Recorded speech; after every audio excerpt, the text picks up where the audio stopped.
안녕하십니까. 이번 시간에는 임재록 교재 26쪽에 있는 임재와 그 선문답이 있습니다. 그 선문답을 중심으로 해서 임재의 설법의 의미를 한번 보겠습니다. 선문답이라고 하는 것은 제가 여러 번 이야기했지만은 선의 생활 기록입니다.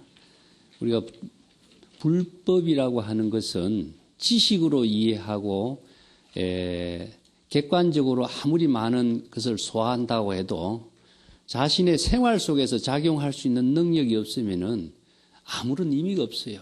그래서 선은 두 가지 골격으로 이야기되어 있는데 하나는 수행이고 하나는 생활입니다.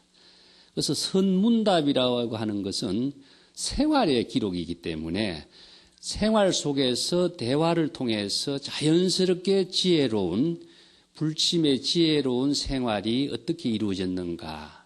제가 선의 생활의 내용을 어록에서는 언행이라고 내가 이야기했죠. 언이라고 하는 것은 대화라든가 설법이라든가 말씀인 겁니다. 그래서 선성들의 법문이나 붓다의 설법이나 하는 것은 글로서 제시한 법문이 아니고 말로서 제시하는 법문이기 때문에 그 말로 전달된 그 불침의 지혜를 바로 깨닫도록 하고 자신의 생활이 되도록 하는 법문이 제시된 거죠. 그 다음에 행이라고 하는 것은 행동이죠. 행주자와 어묵동정, 우리 일상생활하는 그 가운데 전체가 다 바로 불법의 대의를 체득한 불심의 지혜로서 지금 여기 자신의 시절 인연에 맞는 그 일대사의 일을 보살행으로서 실행하는 생활인 겁니다. 그래서 말씀도 생활이고 행동도 생활이죠. 이래야 돼야만이 보살행이 이루어져요. 자연스럽게 자기의 일상생활 전체가 바로 깨달음의 생활, 또 불심의 지혜작용의 생활, 보살도의 삶의 생활이 이루어지는 것이지 의식으로 언어로서 의식하고 말로서 의식하면 벌써 중생심의 분별에 떨어지기 때문에 생활로서는 이루어지지 않습니다. 그래서 여기서 선문답이라고 하는 것은 그런 생활의 기록이기 때문에 생활 속에서 구체적인 자신의 보살도의 지혜로운 삶을 어떻게 펼치는가 이것을 살펴서 읽어보고 우리들 각자의 생활 속에서 그러한 지혜로운 삶이 실현되도록 하는 능력을 키우는 공부입니다. 이제 교재 26쪽에 있는 부분부터 보겠습니다. 맨 밑에 임재 스님이 설법하고 있으니까 어떤 스님이 임재 스님에게 질문을 던졌죠. 선사는 누구의 가풍을 노래하고 누구의 가풍, 종풍을 이었습니까? 가풍이나 종풍이나 이런 말은 똑같은 의미인데 선어록에서 많이 쓰고 있습니다. 자, 전체적으로 읽어보겠습니다. 임재 스님이 대답했어요. 나는 황벽 스님의 처소에 수행을 하고 있을 때에 세 차례나 황벽 스님을 찾아가서 불법의 가장 적절한 큰 뜻은 무엇입니까? 라고 질문을 했는데 세 차례나 황벽 스님으로부터 호되게 방망이를 맞았다. 우리가 지난 한번 살펴보았죠. 황벽 스님의 처소에서 임재 스님이 불법 수행했던 깨달음의 과정에 대해서 살펴보았습니다. 그것을 지금 자신이 기억을 해서 이야기하고 있습니다. 그때 그 스님이 무슨 말을 이렇게 하려고 머뭇거리니까 임재 스님이 곧바로 고함을 쳤어. 할을 했습니다. 그러면서 화를 한가 동시에 이런 뜻입니다. 이게 수후라고 하는 화를 한가 동시에 주장자로 내리치면서 쓸데없이 허공에 못을 박으려 하지 말라. 이 한마디로서 이제 이 법문이 선문답이 끝나요. 아주 간단하죠. 이 선문답 읽어보면은 그냥 생활에 대하입니다. 그렇지만 이 생활의 대하가 무엇에 의해서 이루어졌는가 하는 것을 항상 불법의 대의에 의해서 이루어졌습니다. 불법의 대의를 토대로 해서 생활의 대화가 1대4의 시절 인연의 대화로 이루어졌죠. 그래서 이 불법의 대화, 1대4 시절 인연의 대화의 생활이 이것이 연결되어 있기 때문에 불법으로서 이루어진 선문답의 의미가 이루어져요. 불법이 없으면 여기서 선문답을 하고 수 없죠. 여기에서 누구의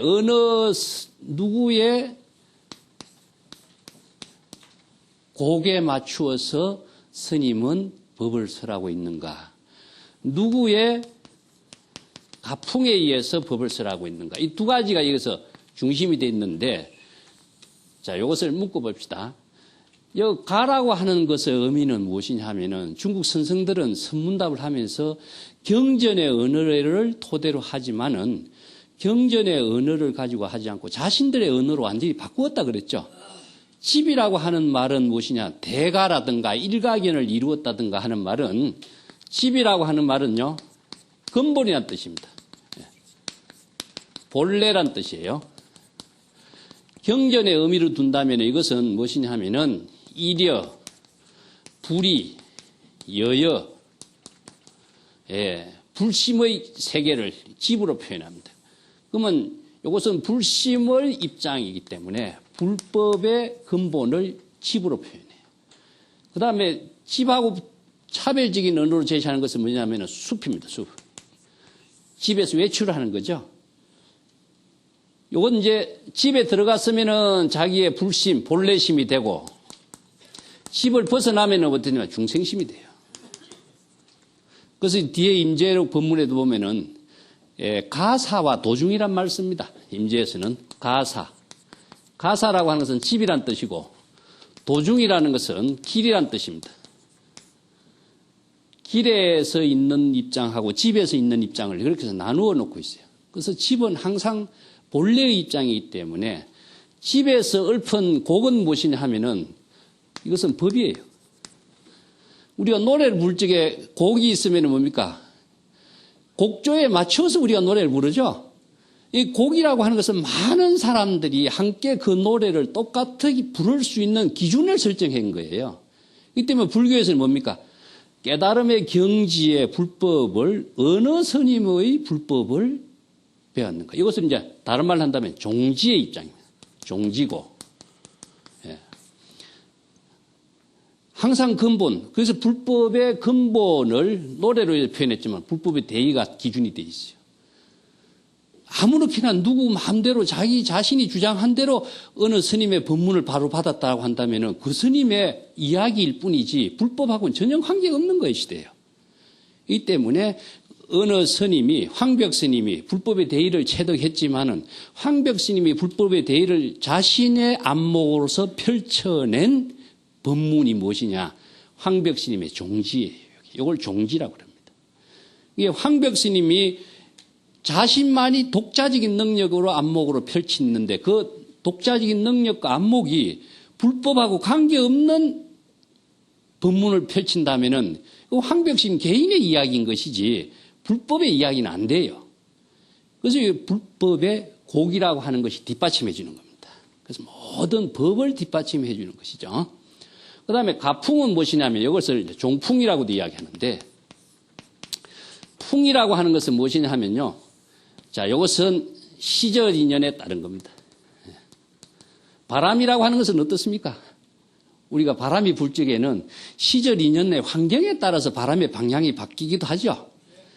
이 때문에 이것은 시절 인연에 따른 것이기 때문에 종풍이라는 것은 이러한 종지를 가지고 시절 인연에 맞추어서 독자적인 안목으로 이 시대에 누구에게 자신의 시절 인연에 따른 본분사의 역할을 할 수 있는 거죠. 그래서 이것은 종지는 채라고 그럽니다. 종지는 채고 종풍은 용이라고 그러는데 채는 불변이에요.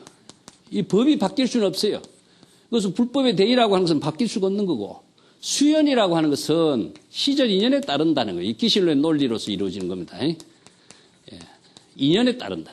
시절 인연에 따르지 않고서 불법을 아무리 펼친들 무의미해요. 그래서 훌륭한 선지식은 불법의 대의를 체득해서 일대사의 인연을 시절 인연에 따라서 일기일해랍니다. 한 번의 기회에 한 번의 만남의 시절 인연을 가장 정확하게 제시해 줄 수 있는 능력이 있어야 돼요. 자, 일기일해의 시절 인연에 따를 수 있는 능력은 종풍은 무엇이냐 하면요. 이 바람처럼 그 모든 그 지혜의 바람이라든가 그 즐거움의 바람이라든가 이런 희풍이라든가 지풍이란 말도 쓰는데 이 사람에게 신병이 무엇인가 중생의 병이 무엇인가를 바로 진단할 수 있는 안목이 있어야 되고 그 바른 안목으로 진단을 할 수 있는 것이 무엇이냐? 법에 의해서 진단이 나와야 돼요. 두 번째는 처방할 수 있는 능력이 나와야 돼요. 그래야만이 그 사람의 마음의 병이라든가 신병의 병을 바로 치료해 줄 수 있는 능력이 나오지, 그 법에 의거하지 않고 일시적으로 위안은 줬다고 하지만은 부작용이 더 커지게 하고 더 병을 크게 만든다면은 더 사람을 더 잘못된 길로 안내하게 되겠죠. 그래서 이게 종풍, 가풍, 종지, 종풍 이런 말을 씁니다. 그래서 여기서 가곡이라고 하는 것은 법을 이야기합니다. 이게 황벽 스님이 제시했던 불법의 대의를 자기가 체득한 입장을 여기서 임재가 밝히고 있죠. 예. 길이라고 하는 것을 우리가 생각해 볼 적에 중국 사람들은 도라는 말을 쓰는데, 불교의 모든 사상적인 구조는요, 우리가 길을 떠나는 것이 아니라 본래의 집으로 되돌아가는 길을 가야 되는 겁니다. 이게 우리가 구도적인 세계예요. 우리 여러분 시부도 그림을 보시면은 시부도가 집에서 키우던 소가 우연히 집 밖에 나가서 그 산과 들을 찾아 소를 찾아서 결국 집으로 데리고 들어가는 거죠. 이게 구도의 길인 겁니다. 그래서 우리들의 그 마음속에 일어났던 번뇌 망념의 모든 것은, 망념이 일어나는 것은 우리가 집을 벗어난 거예요. 자기의 근본을 벗어났기 때문에 그래요. 근본을 벗어났으면은 법으로서 근본으로 되돌아갈 수 있는 방향을 제시해 주는 것이 불법의 대의고, 그 법을 자신이 체득할 수 있는 그 능력을 부족하는 것이 무엇이냐? 법을 실행하는 것이 돼요. 그래서 길을 떠나는 것이 외부로 나가는 것이 아니라 본래로 되돌아가는 건데, 이게 이제 환원성이라 그런다. 본래 고향으로 되돌아가는 사고. 우리나라 동양인들은 명절 때 되면은 고향을 찾죠. 이 환원성의 사고가 동양의 모든 사상적인 종교적인 핵심의 근원이 되어 있어요. 그런데 서양인들은 그렇지 않습니다. 서양인들은 사막의 토대를 두고 살아온 문화 풍토를 가지고 있기 때문에 바깥을 향해서 끊임없이 새로운 세계를 개척하고 도전하고 정복해서 자신들의 터전을 새로 마련하는 사고방식을 갖고 있어요. 이걸 외향성의 종교라고 하고 동양의 종교를 내향성의 종교라고 합니다. 왜 그러냐면은 사막이라는 곳이 안전하게 살 수 있는 곳이 아니기 때문에 살 수 있는 오아시스를 찾아가서 먹을 물을 구하지 못하면은 사막에서 목말라 죽기 때문에 먹을 물을 찾기 위해서 끊임없이 밖을 향해서 새로운 유토피아라든가 오아시스를 찾아 나서는 거예요. 이게 사막적인 풍토에서 이루어진 종교 문화고, 불교라든가 중국이라든가 동양의 모든 종교는 농경민족이라든가 숲 문화 풍토 속에서 이루어진 환경에서 이루어졌기 때문에 먹을 물이라든가 음식이라든가 이런 문제가 우리의 종교의 근본 문제가 아니고 마음의 불안의 문제, 고뇌의 문제가 종교의 근본 문제예요. 이 때문에 이 문화 풍토가 다르기 때문에 종교의 문화도 다르고 종교의 사상도 다르고 실천 방법이라든가 사상 체계도 다르게 돼 있어요. 그런 점으로서 집이라고 하는 의미는 상당히 중요한 근본이다. 항상 본래 불심의 경지라고 이해를 하시면 됩니다. 그 다음 구절을 보겠습니다. 그래서 누구의 종지를 이었고 누구의 종풍을 개성했습니까? 여기 이제 황벽 선사로부터 불법을 전해받은 그 연유, 사상적인 뿌리, 이것을 이야기하는데, 황벽의 불법이라고 한다고 해서 황벽 개인의 불법이라는 건 아니죠. 황벽 스님이 불법을 체득해서 독자적인 안목으로 보살행으로서 일대사 인연으로 제시했던 그 가르침을 토대로 해서 임재라고 하는 인물이 독자적인 새로운 세계의 안목을 갖춘 인물로 출연하게 된 그 불법의 역사, 이게 이제 선의 전등, 전법의 역사라고 의미를 두고 있는 겁니다. 나는 황벽 스님의 처소에서 세 번 불법의 적적 대의가 무엇입니까? 질문했을 때에 세 번 다 한마디 말도 듣지 못하고 주장자로 얻어맞기만 했다. 그것은 불법의 적적 대의는 언어로서 설명할 수가 없기 때문에, 언어로 설명할 수 없는 것은 무엇이냐? 행동으로 설명할 수밖에 없어요. 행동으로 설명하는 내용이 무엇이냐면 그냥 주장자를 친 것인데 그 주장자가 자신의 불심의 지혜로 작용하는 하나의 모습으로 보여준 거예요. 그래서 아주 간단 명료하게 어느 문자를 초월해서 간단 명료하게 불심의 지혜에 작용하는 그 모습으로 생명활동으로 보여준 것을 황벽이 주장자를 친 것이죠. 그때 이런 대답을 해주니까 그 스님이 이라고 하는 것은 그 머뭇머뭇거리다 하는 그런 의미인데 여기 이제 선어록을 읽어가는 하나의 키워드 중에 하나입니다. 이라고 하는 말이 자주 등장하고 있는데 불법을 체득한 그 지혜라고 한다면은 바로 불심으로서 성당이라 그런다. 성당. 어록에서 용어로서는 직하성당이라는 말을 써요. 곧바로 그 말씀을 듣고 곧바로 납득했다. 그래서 요 다른 말로 한다면 은하대오라든가 이런 말을 씁니다. 그 임재 스님이 자기가 설명하면은 자기가 내가 이런 황벽 스님의 불법을 깨닫게 된 연유를 이야기하면은 성당 그대로 납득했다. 수긍했다. 절대 긍정으로서 그대로 자신들의 신심을 확립했다라고 한다면은 자신의 깨달음의 생활이 되는데 이 스님은 이를 제시했어요. 이라고 하는 말은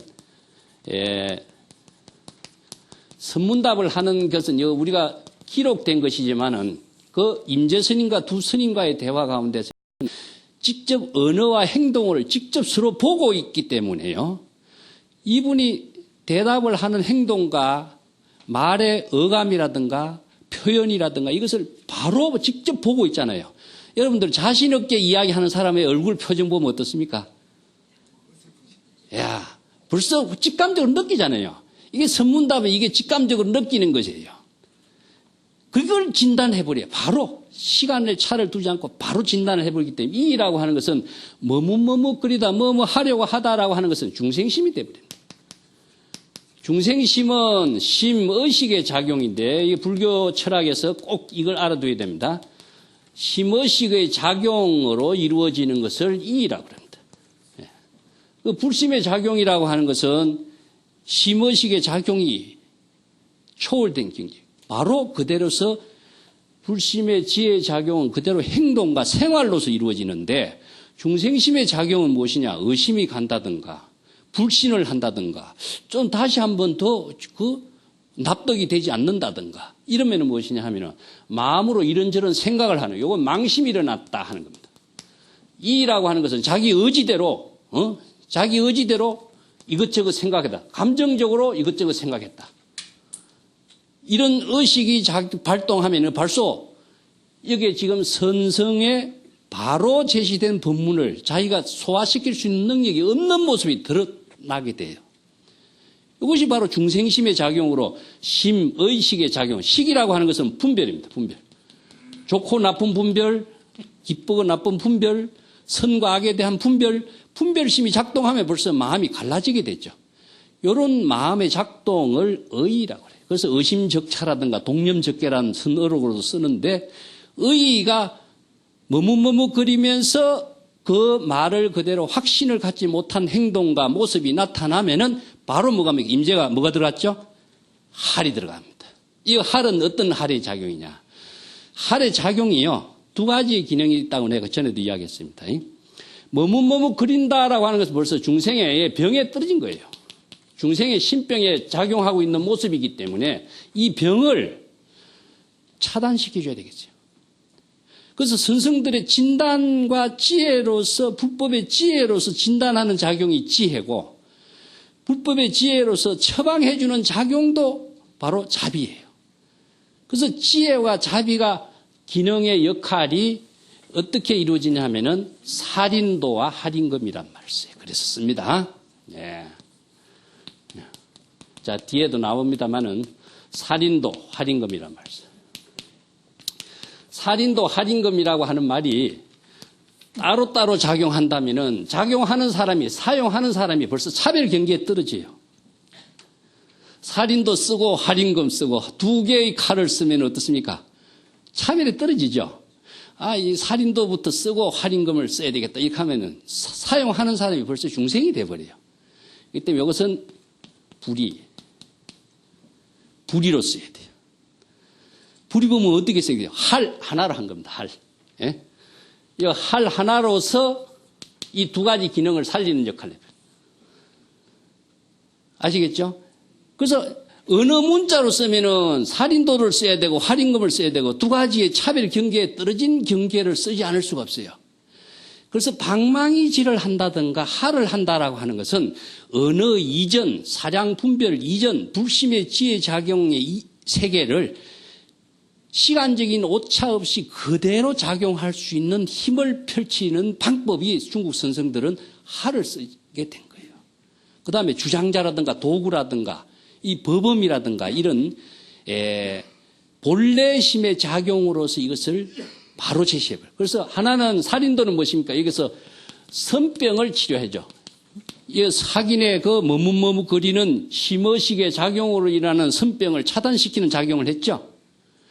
그 다음과 동시에 무엇이냐? 선병을 차단한과 동시에 활임금이라고 하는 것은 선병을 차단한과 동시에 이 학인이 바로 지혜를 작용할 수 있는 자각적인 지혜가 작용할 수 있는 힘이 제공이 돼요. 동시에 이루어지죠. 그걸 할 하나가 벌써 살인도가 되고 활임금이 되는 거예요. 이 작용을 하기 위해서 임재가 중생의 선병을 바로 진다는 거예요. 그렇기 때문에 이걸 조금 전문 용어로 이야기한다면은 이건 가나선에서 씁니다. 살인도는 파병이라 그런다. 일체의 모든 중생의 병을 다 타파시키는 기능이고 활임금이라고 하는 것은 전제라 그런다. 전제라고 하는 것은 불심의 본래 면목의 지혜를 그대로 하나도 남김없이 지혜가 작용할 수 있도록 해주는 힘. 이 할 하나의 기능이 이 두 가지 역할을 제대로 제시한 거예요. 그래서 하나는 너가 그런 중생심 분별 망상에 떨어진 것을 차단은 시켰지만 차단만 시키고 죽이는 작용하고 살리는 작용하지 못한다면은 선성이 한 가지 기능밖에 못 쓰겠죠. 그래서 선성의 선지식은 살활자재, 죽이기도 하고 살리기도 하고 자유자재하게 해야 되는 것인데 자유자재하게 할 수 있는 기능의 어느 문자로서는 이것이 불가능해요. 벌써 어느 문자라고 하는 차별 경계에서 펼쳐지는 그 상대성이 따르기 때문에 이 차별 경계를 초월하면서 살활자재의 살인도 활임금을 함께 쓸 수 있는 능력은 무엇이냐? 할밖에 없어요. 그래서 임재가 할 쓰면서 이 할이 바로 다르게 본다면은 지혜와 자비심인 겁니다. 여기에서 감정을 가지고 이놈 자식 네 잘못됐다 이런 의식을 갖고 이 할을 쓴다면 임재가 중생이 됩니다. 아시겠죠? 무심의 작용으로 쓰는 겁니다. 그 불심의 지혜 작용이 돼야 되는 것이지 여기에 감정이 들어가면서 이 말을 쓴다면은 바로 선지식의 안목도 없고 잘못된 차별 경계에 업을 짓는 중생이 돼버려요. 그래서 선문답을 하는 입장에서는 불심의 지혜 작용으로 바로 언어를 사용하고 할을 쓰고 선문답을 하고 행동을 하는 것이지 이것을 중생의 입장에서 왜 이랬을까 이렇게 접근하면은 선문답을 보는 기본이 안 된 사람이다라고 할 수밖에 없습니다. 자, 그 다음 단 보겠습니다. 그러면서 할을 한가 동시에 수후타운이란 말은 것은 할을 한가 동시에 이 말, 동시에 이어서 주장자로 치면서 허공에다가 쓸데없이 허공에다 못을 박으려고 하지 말라. 이건 무엇이냐 하면은 허공에 못 박는다, 허공에 침 받는다. 이게 무의미한 일이죠. 그럼 바보 같은 번뇌, 망념, 망상 피우지 말라. 환상과 공상에 떨어져서 그런 쓸데없는 생각하지 마라. 이 한마디를 이렇게 표현해요. 이게 망상 피우지 마라. 이 한마디만 딱 좋은데 임재는 시인이에요. 임재는. 뒤에 가보면 늦지만 임재는 정말 천재적인 언어를 구사하는 시인입니다. 이 임재록에 사용하고 있는 언어들이요. 임재 이전에 사용된 언어가 거의 없습니다. 전부 다 임재 독자적인 언어로서 선어를 제시했어요. 이게 경전의 사상적인 토대를 둔 언어이지만은 왜 이렇게 자신의 독자적인 언어를 가지고 제시했느냐. 그 언어라고 하는 것은 대화어가 의미를 깨닫도록 제시하는데 언어의 사명이 있고 본질이 있는 것이거든요. 그래서 이제 임재의 독자적인 하나의 지혜 작용으로서 의미를 볼 수가 있는 겁니다.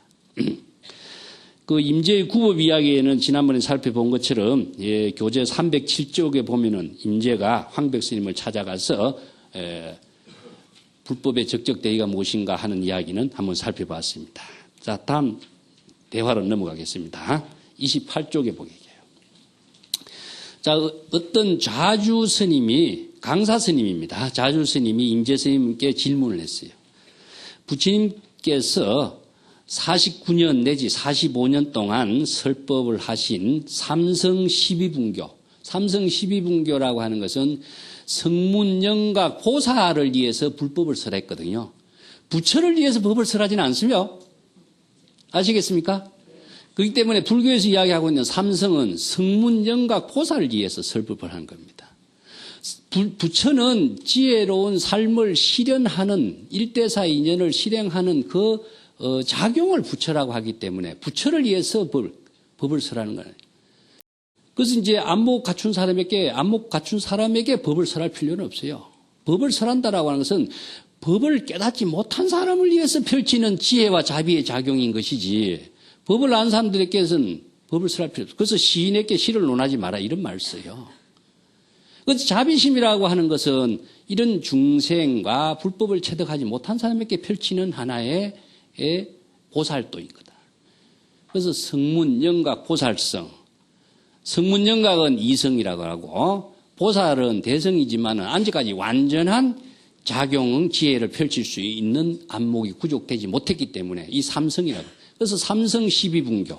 이 삼성의 수행자들에게 불법을 설하신 부처님의 법문의 내용은 12가지로 분류를 했어요. 이 경전의 내용을 비유도 경전의 법을 설한 내용이라든가 여러 가지 그 설명을 했습니다. 교재에서 내가 거기에 주석을 좀 달아놨습니다. 29페이지에 그거 참조하시고 그냥 여러분들은 일체의 모든 경전이라고 이해하시면 됩니다. 삼성의 모든 수행자를 위해서 부처님이 45년 동안 49년 동안 설법을 하셨는데 이것은 다 한마디로 이야기한다면은 불성을 밝히려고 한 법문이 아닙니까? 자, 불성을 밝히려고 한다는 것은 우리가 선에서 이야기한다면 견성이죠. 왜 그러면 불성을 밝히려고 한다든가 견성을 밝히려고 한다든가 하느냐 하면은요. 불법의 대의라고 하는 것은 기실론의 논리로서 우리가 이 법의 체계를 수행 체계로 제시한다면은 딱 두 가지 골격으로 되어 있습니다. 이것을 항상 제가 기실론의 논리를 갖고 이야기하는 이유가 대승불교의 모든 사상체계의 논리가 기실론의 논리를 토대로 두고 있습니다. 일심의 작용이 하나는 진여문으로서 불심의 작용이 되도록 할 것인가 아니면 중생심의 작용이 될 것인가 하는 겁니다. 그런데 보통 우리가 중생심으로 살고 있는 이 중생을 위해서 업을 짓고 있기 때문에 이 생사윤회의 고통을 받고 있기 때문에 이 중생심을 불심의 지혜로 살 수 있는 법을 설해 놓은 것이 불교 전체의 가르침이에요. 자, 여기서 한다면은 일체의 모든 불법의 가르침이 불성을 밝히도록 한 것이 아닙니까? 이 방편 법문이 불법의 가르침이고 선성들의 법문이에요. 그러면 중생심으로 사는 이 마음을 불심의 지혜로 살도록 제시한 것이 불법의 가르침 아니냐 이 말이죠.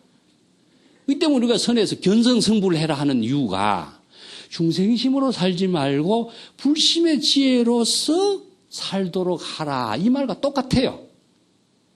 이게 얼마나 정확한 질문이에요. 그렇죠? 이게 대성불교의 모든 경전을 자유자재하라고 강의할 수 있는 강사 스님이니까 이런 질문을 하게 된 거예요. 자, 그 뒷구절 보겠습니다. 강사와 선사의 대화인데 이 강사와 선사의 대화의 차이점이 무엇인가를 여기서 아주 잘 드러내고 있어요. 이게 임재 스님이 대답했어요. 거친 풀밭에 아직 호미질도 하지 않았구나. 자, 황초 부정서라 이런 말씀입니다. 이 유명한 말씀이에요. 거친 풀밭이라고 하는 것은 무엇이냐 하면은 중생심의 세계를 풀밭이라든가 덜밭이라든가 또 야호라든가 이런 표현을 써요. 선에서. 거친 풀밭에 호미질하지 않았다. 이것은 아직까지 불법의 대의를 전혀 알지 못하고 불법의 지혜를 체득하는 참선 수행은 전혀 하지 않았다. 이런 이야기예요. 자, 강사 스님이 왜 그러면은 이렇게 경전도 많이 알고 하는데 임재 스님은 이런 이야기를 했느냐 하면요. 경전의 지식은 많아. 그 경전의 지식은 많이 알고 있지만은 경전의 지식의 풀밭에서 아직까지 헤매고 있는 모습이다. 이 지식을 아무리 많이 알고 있더라도 그 지식을 법으로서 질서에 정연하게 쓸 수 있는 힘을 갖고 있어야 그것을 능력을 갖춰야 되는데 지식은 많이 갖고 있지만은 지식의 풀밭에서 자기가 아직까지 헤매고 있어. 이것을 지금 임재가 지적해 준 거예요. 그래서 경전 지식의 풀밭에서 참선 수행은 전혀 하지 못했구나. 이 한마디로 딱 그래요. 그러면 참선 수행하고 경전에 공부하는 내용의 차이가 뭘까요? 이게 대성불교에서 이야기하는 이 지식의 세계, 아까 이야기했지만은 심의식이라고 그랬죠? 지식을 지혜로 바꿔야 돼요. 불심은 지혜의 작용이고 중생심의 작용은 지식의 작용이에요. 그래서 이걸 다른 말로 전문 용어로 쓰면 무엇이죠? 전식덕지라고 그러죠? 자, 중생심의 의식을 지혜로 전환시키는 유식 철학에서 이 말을 씁니다. 자, 이것은 심의식의 작용인데 심의식으로 지식으로 익혔던 작용을 지혜로 전환시키는 것이 무엇이냐? 이게 참선입니다. 자, 경전 공부하고 불법 공부하는 의미를 이제부터 아셔야 돼. 경전 공부를 통하지 않고서는요, 불법의 지혜를 체득할 수가 없어요. 지식만 소화한다고 해서 지혜를 쓸 수 있는 능력은 안 생겨요. 이 때문에 제가 첫 번째도 이야기했지만은 문자 바냐, 방편 바냐. 어느 문자의 방편을 수용해서 불법의 지혜로서 불법의 지혜로 관조해서 실상 바냐, 불법의 진실을 체득하게 하는 것이 참선 수행의 핵심인데 지식만은 많이 소화를 했는데 지식의 풀밭에서 아직까지 참선 수행을 하지 않았기 때문에 그 지혜를 쓸 수 있는 능력은 없구나 이런 이야기입니다. 그래서 강사 스님이 참선 수행의 본질적인 문제를 임재 스님과의 대화를 통해서 이게 문제점을 지적하고 있는 거예요. 자, 그 다음에 강사 스님이 또 이어서 이야기했어요. 부처님이 어찌 사람을 속인 그런 설법을 하셨겠습니까? 그러니까 임재 스님이 그 부처가 도대체 어디 있지? 자, 여기에서 부처가 강사가 보는 부처와 임재가 보는 부처가 또 달라. 강사가 보는 부처는 뭐죠? 법을 설한 부처였죠. 그 법을 설한 부처는 시절 인연으로서 끝난 부처예요, 사실은. 부처라고 하는 모습을 여러분 금강경에서 모양으로 부처도 볼 수, 열애를 볼 수 없고 음성으로도 열애를 볼 수 없다고 그랬는데 부처가 어디 있느냐 이거죠. 근데 강사가 보는 부처는 뭐죠? 부처님이 경전을 설했고 부처님이 중생을 위해서 교화를 했고 그 부처님이 내리에 있는 겁니다.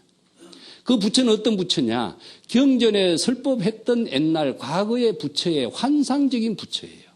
근데 임재가 보는 부처는 무엇이냐 하면은 의식의 대상을 갖고 있으면 중생이 되니까 의식의 대상을 갖고 있는 그대는 참된 부처는 보지 못하고 과거의 부처, 이름에 끌린 부처, 법을 설한 부처, 의식의 대상의 부처는 갖고 있지만은 살아있는 부처는 아닌데 너는 그 의식의 대상의 부처를 갖고 네 자신이 부처의 작용을 평생 펼칠 수 없는 인간이다 하는 모습을 지적해 주고 있어요. 자, 열애, 금강경을 우리가 공부 잘해야 할 이유가 열애가 무엇이냐? 네? 항상 법에 의해서입니다. 열애. 열애라고 하는 것은 진여지를 열애라고 한다. 이걸 여기다 이렇게 쓸게요. 금강경에나 기실론에서 이야기합니다. 열애라고 하는 것은 바로 불심의 지혜 작용을 열애라고 한다. 이것을 다른 말로 하면 진여지라고 한다. 기실론에서는 진여지라고 한다. 진여의 지혜 작용을 하는 것이 열애인 것이지 지혜 작용이라고 하는 것은 지금 현재 진행의 상태입니다. ing의 상태예요. 현재 진행의 상태에서만이 열애고 부처의 작용이라고 하고 부처라고 의미를 할 수 있는 것이지 지금 생명 활동이 진행되고 있는 그 상태를 말하는 것이지 생명 상태가 끝났거나 의식의 대상이거나 관념의 대상으로서의 부처라고 하는 것은 전부 다 중생을 만드는 부처이고 나 자신을 중생을 만들고 집착의 대상을 만들고 환상의 대상을 만드는 부처일 뿐이지 자신의 지혜를 작용할 수 있는 부처는 결국 없지요. 그래서 임재가 뒤에 설법이 납니다. 살불살조. 부처를 죽이고 조사를 죽이란 말 써요. 그래서 죽인다란 말은 의식의 대상에 작용하고 있는 부처를 비워라. 없애라. 털어버리라. 그래야 내가 지혜로운 부처로서의 삶을 살 수 있기 때문에. 이게 강사 스님이 무엇이냐? 의식의 대상으로서 지식으로서 부처의 설법한 그 부처로서 과거의 부처로서 부처의 이미지로서의 부처로서 환상의 부처로서 그 자기의 모든 뇌리에 꽉 차 있는 그 부처로서 이야기하고 있어요. 임재는 살아있는 부처를 이야기하고 있어요. 요즘이 다르죠? 이게 종교에는 지혜 작용, 생명 활동 그 자체는 시절 인연, 일기일해에만 의미를 두고 있는 것이지. 그래서 붓다가 49년 동안 설법했지만 능가경에 나는 한 글자도 설하지 않았다 이런 이야기를 해요. 왜 그런 이야기 할까요? 예? 자, 일기일해라고 하는 의미가 일대사 인연입니다. 일대사. 일대사 인연이라는 것은 시절 인연이라고 그랬습니다. 시절 인연이라는 것은 시간과 공간이 마주치는 여기에서만 의미가 있습니다.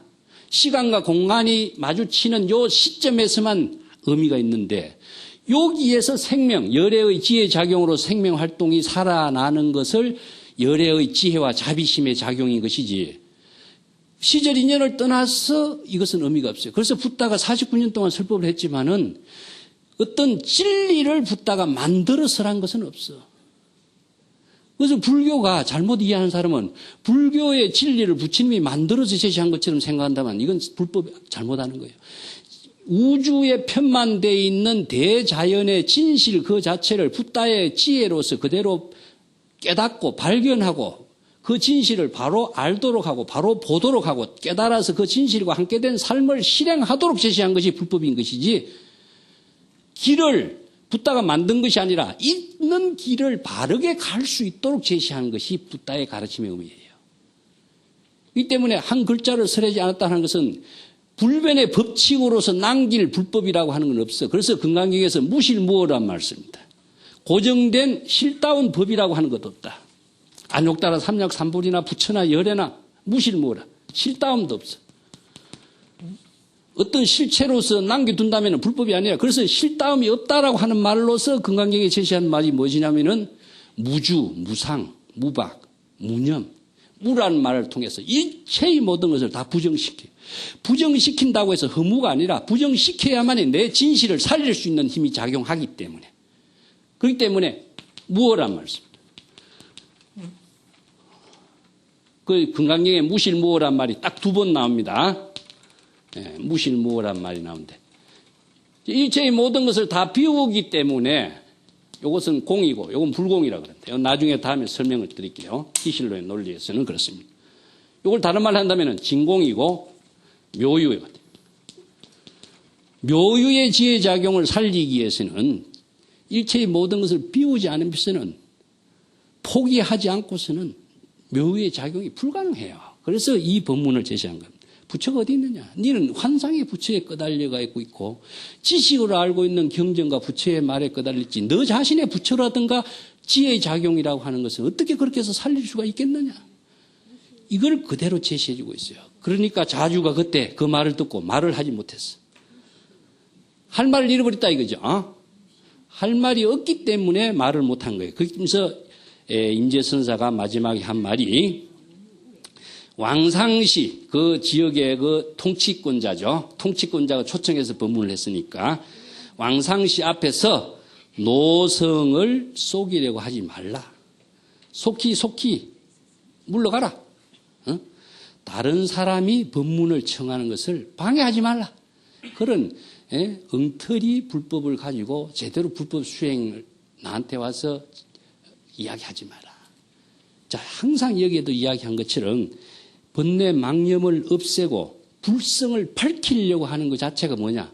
중생심에 떨어진 자기성이라고 그래요. 요게 선문답이요. 선문답은 글자 하나를 잘못 놓치버리면은 본질을 놓쳐버려요. 그래서 정확하게 언어부터 이해를 해야 되고 그것이 지방 사투리라든가 소거라든가 이것을 어떻게 제시하는가 이것부터 정확하게 파악을 해야만이 본질을 제시해주고 있는 본질을 바로 의미를 파악할 수가 있습니다. 그래서 불법의 대의를 모르는 그런 안목을 가지고 불교 공부를 했어야 불법의 지혜로운 삶을 어떻게 실행할 수 있느냐 이것을 날카롭게 지적했죠. 그래서 불법의 대의가 항상 뒷받침되는 것이 선법문의 본질인데 이걸 대지도론하고 열반경에서 네 가지의 근거로 삼아야 된다. 이거 의존이라고 하는 말이 아니라 근거로 삼아야 되는 거예요. 자, 여기도 강사와 선사의 차이점이 나왔죠. 지식에 의거하지 말고 지혜에 의거하라. 예? 두 번째는 무엇이냐. 지식에 의거하지 않고서는 사람의 말에 따르지 말고 법에 의거해라. 법에 의거해야만이 지혜가 나옵니다. 그 다음에 강사가 하는 말이 무엇이냐. 경전의 말이었죠. 어느 문자의 말에 의거하지 말고 어느 문자가 제시되는 경전의 말씀의 뜻에 의거해라. 또 네 번째가 무엇이냐 하면은 불요의에 의지하지 말고 불요의와 요의란 말을 쓰는데 어려운 용어입니다만은 자 요의와 불요의에 대해서 내가 조금 설명을 할게요. 요 네 가지에 의거해서 불법 공부를 하고 참선 공부를 하지 않으면은 오류에 떨어져 부장효에 떨어져 아무리 참선 수행을 열심히 하고 고행을 많이 해도 그건 바른 법을 실천하고 바른 지혜를 작용하고 불포살도를 실행할 수 있는 능력은 갖추지 못해요. 그 정법을 배우지 않으면은 정법을 쓸 수 있는 능력은 안 생겨요. 그래서 바른 선지식이 얼마나 중요한가를 강조하는 겁니다. 그래서 강사는 지금 언어에 끄달렸고 사람이라든가 부처에 끄달렸고 지식에 끄달렸죠. 그 임재스님은 뭡니까? 지혜와 법에 의거했고 그 참된 불법의 뜻에 의거해서 했죠. 자, 똑같이 경전 가운데서도 요의경과 불요의경이 있어요. 그래서 우리가 경전 공부하는데도 중요한 이유가 제가 첫 번째 시간에 대승불교 경전을 6가지 골격을 갖고 제가 이야기했습니다. 하나의 경전을 부분만을 갖고 한다면 불요의가 돼요. 그래서 요의라는 것은 완전한 대승불교 불법의 대의를 완전하게 실행하고 보살도의 지혜와 자비를 함께 회항할 수 있는 삶을 실행할 수 있는 법문은 요의경이 된다. 요의경. 자, 예를 들어서 법화경 같은 경우도 대승불교의 최고의 경전이라고 하지만 그 법화경 가운데 간세음보살, 보문품, 야광보살, 본사품 한 품만 갖고 하면 뭐 어디냐? 불요의가 됩니다. 아시겠죠? 그렇지만 대승불교 전체의 경전의 사상의 가르침, 즉 그것을 딱 꿰맨다면은 원력과 회항이란 말로 연결시켜요. 저는 원력과 회항을 실행할 수 있는 그 힘이 무엇이냐? 지혜와 자비인데 원력과 회항을 실행할 수 있는 지혜와 자비를 구족하려면은 대승불교 전체의 사상을 꿰뚫어서 체득하지 못하면은 불가능해요. 관세음보살 보문품을 갖고 관세음보살만 열심히 읽고 한다면은 보살행 언제 하겠어요? 그럼 이거 불요의경이 되죠. 이 때문에 하나의 경전에 집착을 하지 마시고 대승불교 전체의 경전과 사상을 원력행을 실행하고 회항할 수 있는 능력을 구족하는 공부를 불법 공부를 어떻게 해야 될 것인가? 지혜를 써서 일체 중생을 구제할 수 있는 능력을 내가 어떻게 펼칠 것인가? 이것을 중심으로 해서 불법 공부를 해야 된다. 그걸 전체를 묶은 말이 무엇이냐? 요겁니다. 불법의 대의입니다. 선에서는 요걸 그래서 불법의 대의란 말로 묶어요. 그러면 1대사 인연이라는 것은 불법의 대의를 갖고 시절 인연에 맞춰서 원력행의 삶을 보살도로서 회항하는 그 모습이 바로 1대사 인연인 거예요. 그 법화경에서 부처님이 출연하신 의미를 1대사 인연이라고 하는 이유가 이거예요. 이 지혜를 자유자재하게 쓸 수 있는 능력이 갖추지 못하면은 부분으로서 보살도를 실행한다면은 편견에 떨어지고 오류에 떨어질 수 있는 위험이 있습니다. 자, 오늘 이야기를 마치고 또 다음 시간에 다음 법문을 같이 보도록 하겠습니다. 감사합니다.